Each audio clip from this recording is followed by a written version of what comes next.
Hello, everybody, and welcome back to another episode of the Sexy Business Podcast. As always, I'm your host, Lewd Neko, and joining me is Spooky Dangerous. Who's not going to fuck up the audio this time.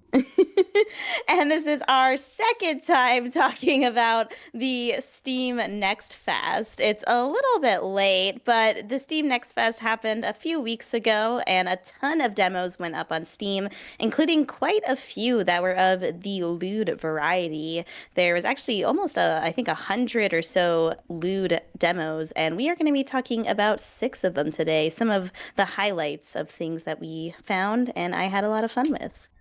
As you may have guessed, this is our second attempt at recording this episode because the first time I messed up the audio settings. But we've got a nice short list of 6 games from the Next Fest. I believe you played all of them on stream, or most of them on stream, because I got to watch a bunch of them from when you played them. And we're going to get a chance to kind of go through them, talk about what we liked about them, what we thought was interesting, what looks good on the Steam page, a thing that people, always need to assess before making a purchase, and kind of go from there. So, did you want to kick us off with our number 1 seed game? Yeah, so we're starting off strong with Anthro Heat, and this is one that we've talked about like 60-something episodes ago when we talked a little bit about furry games. Anthro Heat is one of the really big NSFW furry games. It's a sandbox VR game that's been in production over on Patreon for at least a couple of years now. They've gotten big enough where they actually had a booth at a furry convention last year, and they have finally released their Steam page with their official demo, and I was actually able to try it out, which, to begin with, that was one of the most surprising things. I have an extremely shitty tech setup currently, and I fully did not expect this game to be able to run at all in its desktop mode, but I was able to get it to run fairly smoothly without too much issues. It got a little bit choppy when there was more than one character, but I sort of expected that. But the demo itself is pretty thorough. It lets you get a good feel of the sandbox elements that the game provides. So, of course, you can do all sorts of things like choosing one of 3 potential characters. You have sort of a femboy fox, a Futanari shark, and a wolf, I believe, a wolf or a canine of some sort. So, essentially, you have boy, girl, and both to experiment with. And you can do all sorts of stuff, like you can change their skins or outfits, for example. You have dildos and paddles and body writing you can do. You can even watch 2 characters have a little scene together, and you can view it from either of their POVs, or you can just view it as a voyeur. And I was really impressed with just how much this demo allows you to do.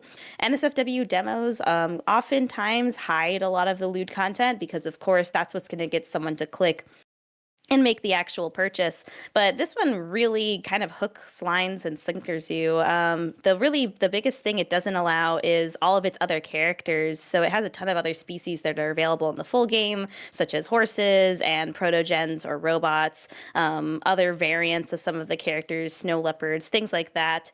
It limits the environments you can be in. So there's only 2 environments you can test out. And some of the more particular fetishes are not allowed. So things like vor, for example, are in the current Patreon version of the game, but they are not in the demo, though they are teased. Now, it's not available for a full release quite yet, so we don't know how much it's going to cost once it comes out for real. My guess would be maybe 20, possibly more. I think 20 to 30 would be a really safe place to put it in for a game like this, because while it is a really good sandbox, it's not quite at the levels of something like Koikatsu, which is like the closest comparison I could think of, or the Honey Select games, because you can't build your own furry in this one. So you can't kind of customize these characters all the way, though there is mod support. So it is possible we're going to see people fucking around in this game a lot more once it comes to a full release.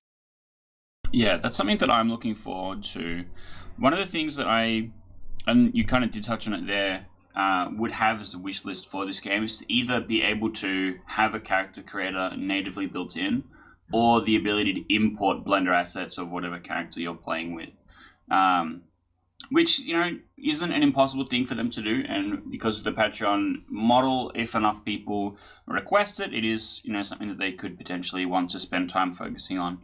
But watching the actual gameplay of it, everything was like really dynamic. It felt like you had a lot of control. There was a lot of menu options that you could play around with in customizing, posing, or moving things around, and it feels like it really does touch on giving you the freedom to really actually use a sandbox as a sandbox, build everything out.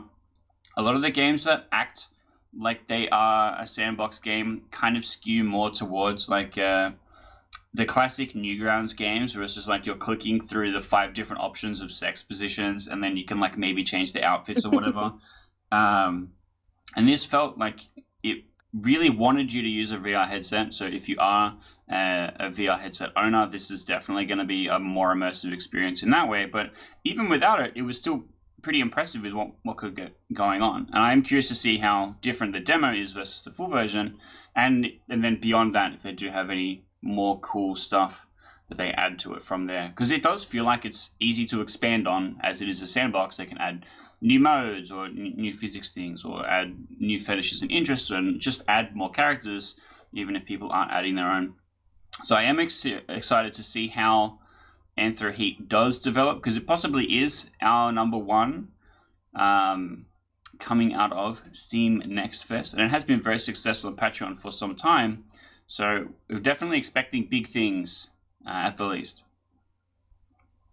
All right, so moving on to our next one, and this is kind of in the similar vein. It's dealing with and for the people, though a little bit less on the furry side. This is one called Sloppy Fields, and the best way I would describe this is it's very much in the vein of games like Cloud Meadow, or like all of the horny farming setting games that came out after breeding season, kind of, all of that happened. But this one is a little bit more simple in its mechanics, so this isn't quite as complex as something like Cloud Meadow is trying to be. It is more of a clicker or management sort of farming sim. So you're not having to do a bunch of farming tasks per se, but in the demo, you have basically 2 sections of your farm that you get to explore. You have one section where you grow carrots and you give it to a bunny girl, and she uses that basically to make little bunnies that you can sell.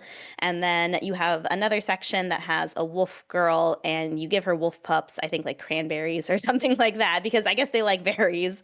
And the art is all done in pixel style, and it's some really nice pixel art too. I really liked the character designs. They are definitely on the bustier end of things, which is either a plus or a minus depending on who you are. They have some pretty shapely figures on these anthro girls, and they aren't too hard in the furry direction. So if you are someone who's not a huge fan of furry, I would describe these more in the like anime monster girl category, where they are definitely like very human, but they just have sort of the animal faces and some of the traits like claws and things like that. But the rest of it is more kind of human looking. I don't know if I've fallen for cyan capsule propaganda or not, but the pig definitely is my favorite. And I think you're right. They are incredibly hourglassy. Even the non-farm animals, like there's a couple of NPCs that are wide. Both of them that you can see in the carousel. There's like a dark elf in a slit pencil skirt, whose hip width is almost twice as wide as her shoulder width, to give you to paint a visual picture for you. But like you said, this one is different gameplay wise compared to the other stuff that we've seen in the category, which I think is interesting. But like the farming sim kind of thing maybe is just an underexplored genre in adult games, which I also think maybe there's more space for this kind of thing for. I have been looking at the reviews, and the reviews are listed as skewing positive, but a lot of them are just like, hey, look, this is a really cool thing, except for insert single criticism that I have. But it still feels like, on the whole, everyone is pretty positive about the thing, which is interesting because obviously my experience of Steam reviews is people tend to skew negatively unnecessarily. And so for something that is in early access, something that is just kind of showcased in the Steam Next Fest, that shines to be more positive for me than you would expect. So I think this one is kind of interesting. And like you said, the character design is really good. The art, even though it's like a pixel style and a lot of stuff that we look at is in like a high quality 2D style. This is a really good high quality pixel style that I think does work really well because they are going from CGs to actual like the characters interacting and moving around and stuff like that. And because it's the same style, it like transitions seamlessly. Some other games I've panned because it will have a different art style for like the full card, but then when your character is interacting or they're doing dialogue, they'll have a different display image for the character or whatever, and it can be a bit jarring changing art styles. This one, because it is all pixel, it does a good job. Because pixel, when it's really, really small, it still has that kind of high fidelity nature to it where you can make out what the characters are without necessarily needing all of those details. So I think it does present itself really well. I'm curious to see if we're going to see more and more of these kind of farming sim type games come out, because maybe it's maybe it's following in the footsteps of one successful game, or maybe it's indicating that there is more customers that are interested in more content like this. All right, so moving over to something a little bit different. The next game that I tried out was V Lover. So this is a more traditional sort of adult game, visual novel with a little bit of management. So in this game, you play as a manager at a VTubing company, and you are basically in charge of managing three VTubers. So one of them is this sort of shy, like bookish, like otaku girl whose VTuber persona is a succubus. You have a Gyaru, and her VTuber is this sort of like leopard or cheetah girl. And then you have kind of the most interesting one to me, which is this presumably married character, possibly Christian, like very much the good housewife type, who has this sort of nun elf persona, but it's definitely implies that maybe she has something sort of like naughtier going on underneath the surface. And in the demo, it lets you experience basically the management system. So each of the girls is sort of good at different kinds of things. So the otaku girl is really good at like gaming, for example. The gyaru is better at like singing and I think talking. And I think the housewife one is the one that had needed the most training, which would be expected for something like live streaming. And basically you decide, are they going to do training? Are they going to do a live stream, or are they going to rest? And all of those things will impact their stats. So it's very much like Needy Streamer Overload in a weird way, for those of you who have played that one, where presumably bad things will happen if they get too stressed out. I didn't play long enough to see if that could even happen in the demo, but I'm guessing it leads to either a game over or a bad ending for that character or something like that. So you have to be careful that you don't overwork them. Now, the one fun thing I found about the scheduling system is, one, it is actually pretty complicated. So you actually have to put quite a bit of thought into how you're going to lay out their week. And then basically, once you have all three schedules laid out, you click play and the schedule starts to go through.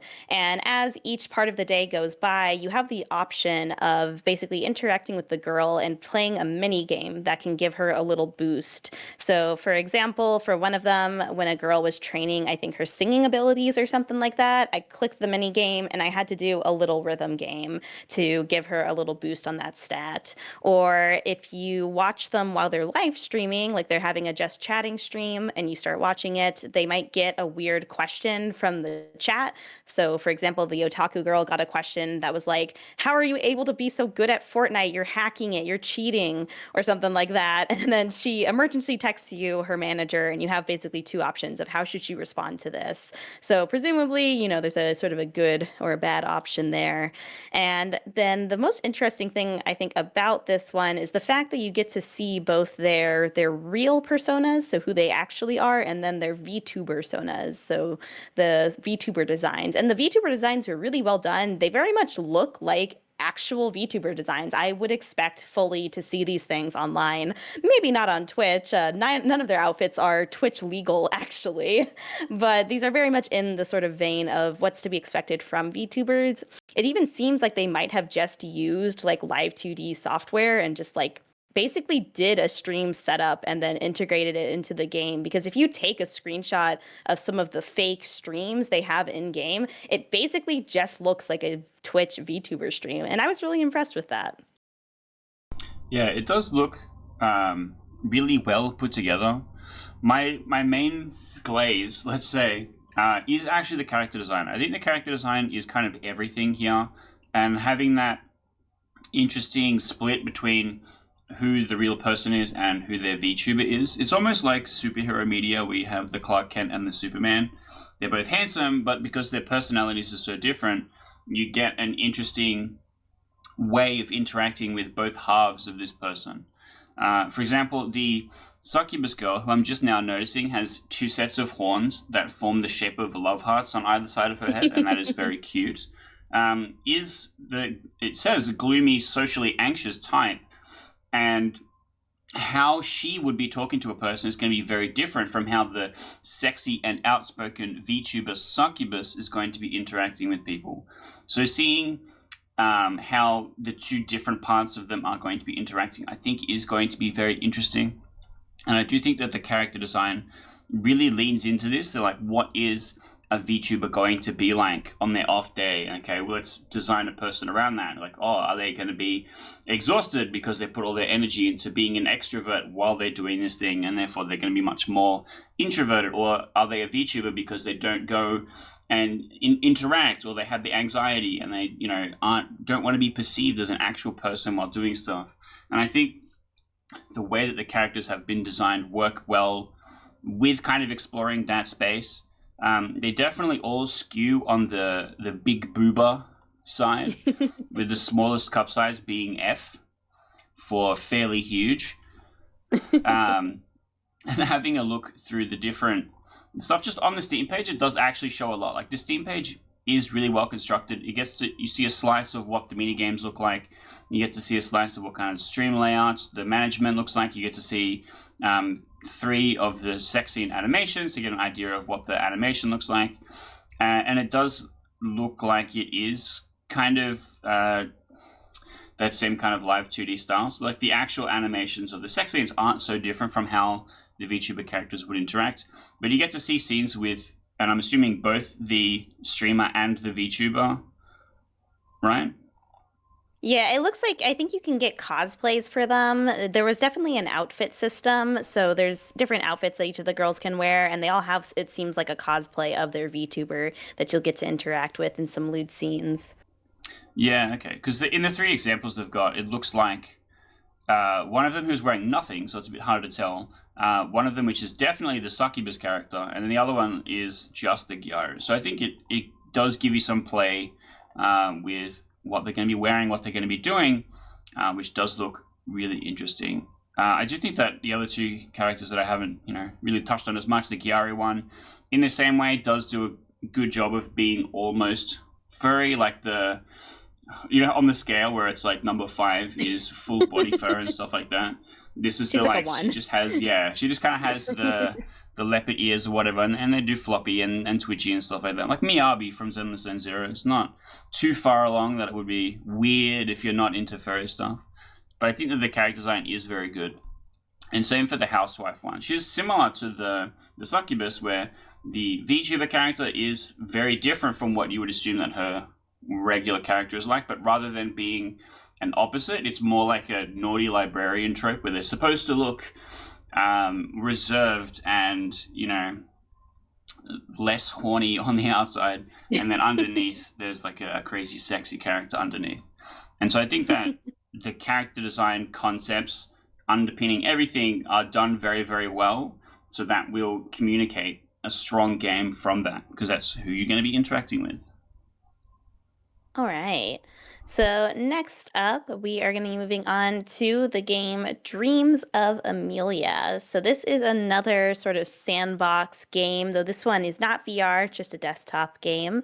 And basically, this is more in the vein of Koikatsu, where it does have a lot of the customization. So you have an anime girl named Amelia, and you can do all sorts of customizations to her, like changing her hair color, her skin color, eye color. You can give her cat ears, you can dress her up. You can take her to different locations, and then you can use all sorts of toys on her. They have all sorts of things from, regular dildos to things like baseball bats is one that I saw, or like TV remotes. And the explanation for this game actually has a plot. It has like this 5-minute voiced introduction that basically explains that Amelia was born with some sort of sensory condition where she cannot feel anything. So she's never been able to feel pain or pleasure. But she basically, like, she's an adult now and she's never had sex, she's never had an orgasm. So she makes a deal with some sort of incubus or demon, and that demon is able to give her the ability to feel pleasure. So you are playing quite literally as this demon. So there's an explanation for why this is a sandbox game. And I thought that was really entertaining that they actually went to the effort of like explaining why you're able to do all of these things to this random girl.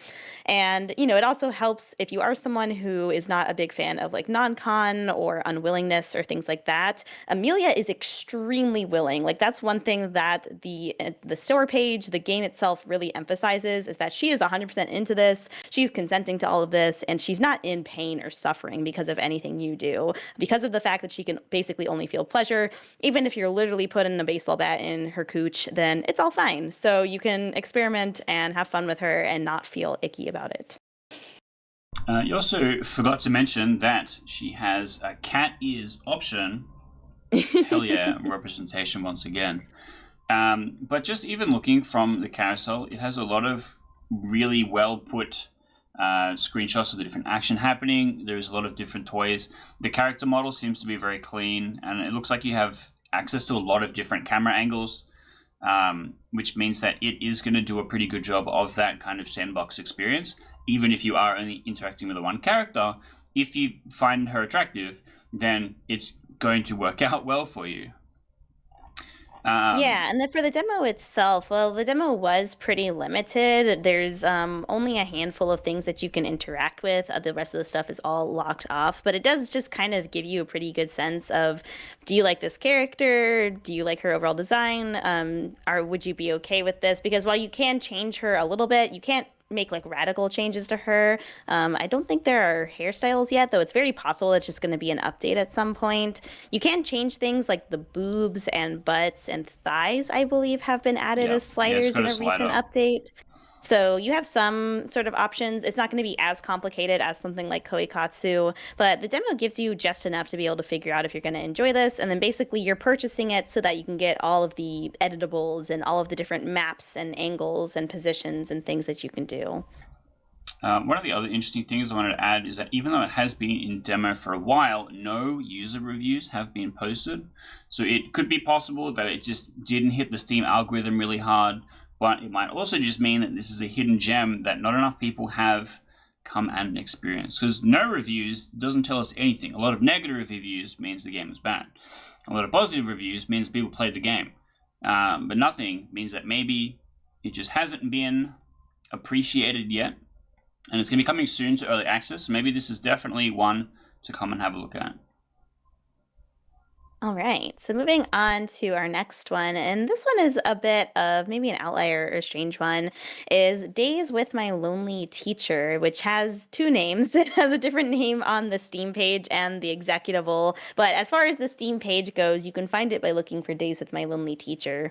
Now, this is one I played off stream, and the reason why I wanted to talk about it is because it was a game that felt very genuine to me in a way that I appreciate a lot more now. So one thing that I sadly did notice while I was scrolling through demos for the Steam Next Fest is that a lot of the lewd ones were AI slop. Most of them I could kind of recognize on sight of like, oh, that's an AI art style, and the whole game is just AI generated art. Some of them it was more of like, oh, we only used backgrounds, or they always have a bunch of excuses at the bottom of like, oh, well, we have artists edit the AI art, so it's fine. Even though it's very clearly like they probably just made edits to make it not look like, the hands are going crazy or things like that. And so when I saw a game like this that is very clearly, and I mean this in a loving way, a little bit more on the amateur side, I kind of appreciate that I can see the fact that a real artist and a real writers and real people worked on this game. It reminds me a lot of like Newgrounds games, and I have a lot of nostalgia and affection for those because this is a very typical dating sim, and I do mean that in the most literal sense of it is a stat raiser. So this is the kind of game where you have to do jobs to make money, so you can buy gifts for the teacher that you like. You have to raise various stats so that you can do certain things with her and unlock different parts of her route. And it very much has sort of like a list of tasks that you need to do to get the various scenes with her. This is also a Notori game. So for those unfamiliar with that term, that means it's NTR, except for you are the person doing the cucking. So this is that very typical scenario of this teacher has some shitty boyfriend who never pays attention to her, never takes her on dates, thinks she's ugly and won't have sex with her or whatever. And you're going to come along and basically fix that for her. Maybe it's time to throw out the whole boyfriend. But yeah, absolutely. And we don't see many things in that kind of category, which I think is interesting. Maybe it's a trend, West versus East. But there was a lot of movies in the 90s where it was like the girl's getting beaten up by the deadbeat boyfriend, and the hero main character comes along and has a confrontation and saves her, and then they start dating, and he looks after her kid or whatever. Transitioning into now, where like Netore is like the number one fucking tag on nhday.net, which is kind of crazy. Like I have on Facebook, people post screens of comics and stuff like that, and then all the comments are like, is this NTR trash? Like, I don't want to get jump scared by that again. And so it is interesting to see something in this category. And look, if that is your style, then that is definitely going to be something worth having a look at it for. I do think all the art is actually quite charming. Like the actual shots of her, you can tell that the appreciation and attention to detail has gone, into her, because she's the main cell, right? Everything else is kind of fluff, really. Like a lot of the mini games and stuff aren't as important as what she's doing, because the whole point is you're supposed to be falling in love with her or whatever. But like you said, it does kind of run like that kind of classic Newgrounds feeling. And then even then, as like a dating sim type game, this is not that different from Futadom World, for example, which is also go to different locations, do different tasks, raise different stats. Except FDW has the upside if you can put it on easy mode and kind of ignore most of that stuff. I don't know if this has the same, but you can imagine it might make things a bit easier on you. All right, so moving on to our final one. This is another one I played off stream, and this one did just come out, so it is available in full. And this is Mirai's Midnight Stream. So kind of it ended up being in a similar vein to V Lovers, where this is another streamer management game, but with a sort of fantasy twist. So in this game, the plot is kind of ridiculous. You are basically like some sort of knight of sorts or fighter of some sort of secret clan, and you've been tasked with going off and defeating this fox spirit at a temple. But when you get there, you meet the fox spirit, and oh no, she's hot. And she's also like kind of weak and pathetic. And you basically find out that this fox spirit hasn't been worshipped in like 100 years because she saw an airplane, freaked out, and basically made her entire like mountain invisible to human eyes. So she has been starving for human energy, but she can't get it anymore from her followers. So they're going to have to use the internet. And so that is the excuse for why this sexy fox lady is live streaming, is that she basically just needs human attention and worship and energy to stay alive. So the management part is you have to do various things, like you have to upgrade parts of her little stream setup. So she has various things across the mountain that help her to stream. So things like unlocking different locations that she can go to, or she has this like one tree where she does curses against her haters that helps her to lower her stress, which is very funny. Or like sexual training. So she starts off, it's kind of like a trainer game where she's more demure and, nervous about doing that sort of thing. But as you train her to do more stuff, she gets into raunchier and raunchier kinds of streams. And now the streams are definitely the highlight point of this game. So there are various kinds of streams that you can unlock by meeting certain conditions, and these can be things like doing a exhibitionism stream where you have her go to a park and she's wearing bondage or something like that. Or there can be a furry one actually where through, magic whatever, she has like a furry form that you can see her in. There's some BDSM stuff. There's like a maid scene. So it's really taking advantage of the kinds of like fetishes and cosplays and role plays that you would actually expect to see on a campsite or a fan site. And as I said before, we normally look at games that have the really high quality 2D art, and this is definitely a good example of that. It has some really seamless animations. It's got a really interesting blend between what's supposed to be happening on the stream and what she's doing as a character. I think it's presented really well. Multiple different costumes is definitely very cute. And it looks like there's lots of different stream themes, is how they put it, which is basically different outfits, different sex positions, and stuff like that.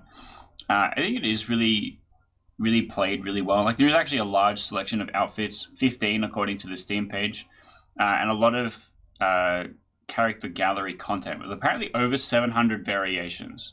So depending on how deep into it you get to go, there seems to be a lot of interesting different stuff to discover. But also, one thing that we didn't notice last time when we recorded this is that this is apparently part of a very big franchise, and or the publisher just puts everything they publish into the same franchise. But Fox House, the developer, has done one thing before, which was basically more of a straight visual novel type game. Similar Fox character, it's called Con's Lesson.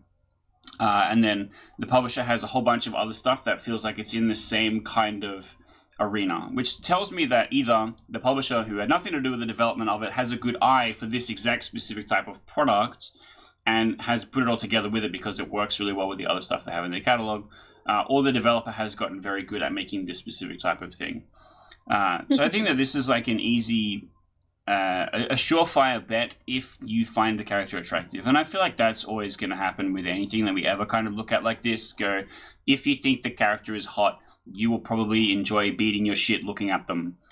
And so it is, kind of hard to quantify anything beyond that, but, we can always give that first-hand thing, what we thought when we played, what we thought when we were having a look at the different stuff. Does the Steam page give us any big red flags? And this time around, we didn't actually see anything that had big red flags on it. Sometimes we will open up Steam pages when we're looking at stuff for the podcast, and we'll go, oh, actually, this horrible thing has happened, or it's connected to this other thing which had a problem, or other stuff like that. So I think this one gets a nice pass. Yeah, I guess another good thing that I can add on since we're recording this at a later time is so it has released since we recorded last week, and apparently it sold 30,000 copies in 3 days, and they are already planning updates that are going to do things like adding more streams or animating CGs that were previously static. So it looks like this is the kind of game that will be receiving updates to make it a little bit more polished since it's gotten such good reception. So congratulations. Hell yeah, I love that for them. Yeah, that's kind of the upside of our unfortunate blunder of having to redo the episode. It does give time for some things to change, and Next Fest is usually a good sampling platter, but there's only so much that we can do with what they've provided. Like, a demo is only so big, and a lot of the times when because of the way that you create your Steam page and the requirements it imposes upon you, you don't actually have to put that much effort into the storefront stuff. There's just like a list of requirements, which is the carousel, which is the trailer, which is some basic descriptions. But for the actual like basic info section, the body of text, like, you don't have to put pictures in there. You just have to do like a single paragraph description of what your game is like.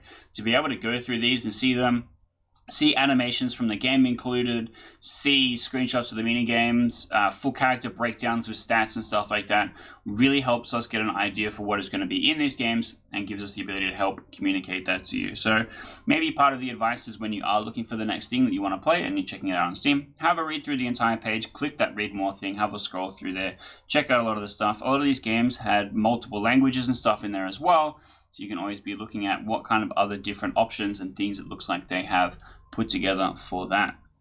Now, that is unfortunately the end of our time here on the Sexy Business Podcast.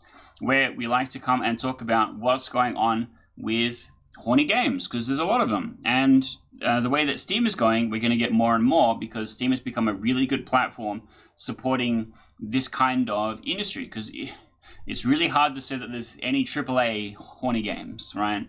There's AAA games that just have a sex scene in them, but there's no actual big architecture for adult game development. And Steam becoming a platform that is giving more and more creators a place to sell their things is going to make this industry grow, and we will maybe start to see more stuff that has kind of the development quality of something like Subverse, or more people being able to make a studio to make a bigger product. And then eventually we'll hit the Gooner singularity, where it's too late for all of us and we will never get up from our goon cave, which is unfortunate, but that is an exciting future for us to look forward to.